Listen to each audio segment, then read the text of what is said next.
Zingo Time Telling, how to play. The object of the game is to be the first player to cover all the spaces on their Zingo card. Mix up the double-sided tiles, keeping the two colors separate.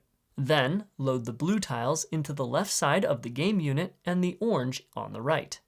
Give each player a game card, and all players choose which side they will play, green for beginner and red for advanced. All players do not need to use the same side.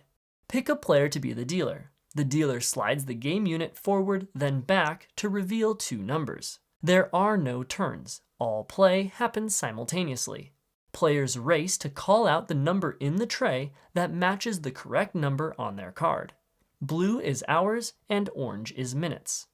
Players must include either hours or minutes when they call out a number. The first player to call it out places that tile on the matching spot on their card. If you call out incorrectly, then the tile stays where it is until another player calls it out. If two players call it out simultaneously, then the dealer slides the tile back into the top of the game unit. If no one can match to one or more tiles in the tray, then the dealer slides all the tiles back into the game unit and slides it forward for two new tiles.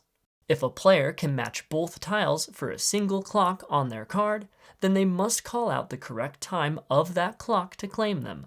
The first player to cover all the spaces on their card shouts Zingo and wins.